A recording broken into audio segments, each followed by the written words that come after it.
एक राजा थे, उनका नाम था कुलशेखर। उनका नियम था कि वो राम कथा सुनते थे नित्य। राम कथा में सीता जी का हरण का प्रसंग जब भी आता था कथा में, उनकी आंखें लाल पड़ जाती थी, मुख लाल पड़ जाता था, और तलवार अपनी ढूंढने लगते थे, धनुष बाण कहाँ है ढूंढने लगते थे। तो पंडित जी समझ गए कि भाई इनके सामने सीता हरण की कथा नहीं कहनी है। तो पूरी राम कथा होती, लेकिन रावण ने सीता जी का हरण किया ये नहीं बोलते थे। उस बदले कुछ बोल देते थे, सीता जी भटक गई, खो गई, लंका पहुंच गई, ऐसे कुछ कह देते थे। एक बार पंडित जी बीमार पड़ गए, उन्होंने अपना बेटा भेजा, बोले तुम कथा सुनाया और राजा को। अब उसको नहीं पता था कि इनके सामने रावण ने सीता जी का हरण किया, ये सुनाना नहीं।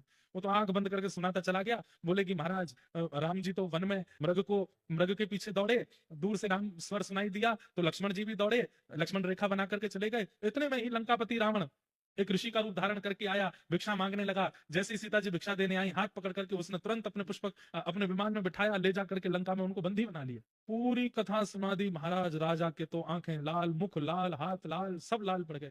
आज पहली बार उसने सुना था ये प्रसंग कि रावण ने सीता जी का हरण किया। उठ करके कहने लगा, व्यास जी ये रावण कहाँ रहता है? व्यास जी घबरा गए, लंका में। लंका कहाँ है? दक्षिण भारत में। तुरंत अपने सेनापति को बुलाया, अपने सब, अब कलिकाल में, और बोला इसी वक्त हमारी जितनी सेना है सबको तैनात करो, सबको धनुष बाण आदि सहित तैयार कर दो और निकल पड़ो दक्षिण की ओर। तो सेनापति पूछने लगे चढ़ाई कहां करनी है? बोले लंका के ऊपर।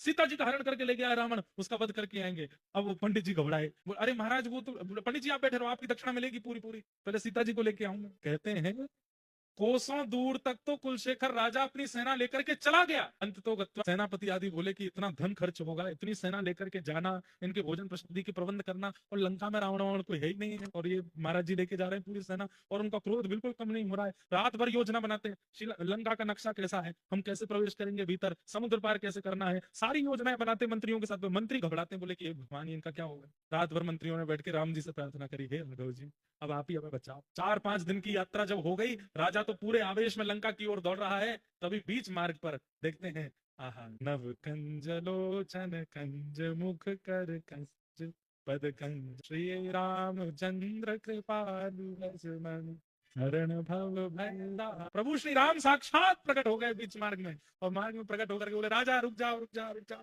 कमल ने नील स्वरूप ठाकुर जी, और तभी थोड़ी देर में देखते हैं कि गोरे गोरे बदन के श्री लक्ष्मण जी भी आ गए, और तभी थोड़ी देर में देखते हैं कि आहा तप्त कांचन गौरांगी श्री जानकी जी भी आ गई। राजा चरणों में गिर गया, बोले आप कौन है प्रभु? बोले हम वही हैं जिनकी कथा तुम सुनते हो।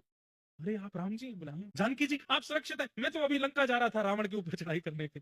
बोले हम इसीलिए बताने आए कि युद्ध पूरा हो गया है, रावण को हमने मार दिया। मार दिया आपने? बढ़िया किया आपने मारा, नहीं तो मुझे मारना पड़ता जाके। ऐसे ऐसे भाव। उनके लिए कथा कोई कहानी नहीं है, उनके लिए कथा कोई शब्द नहीं है, उनके लिए कथा प्रत्यक्ष है।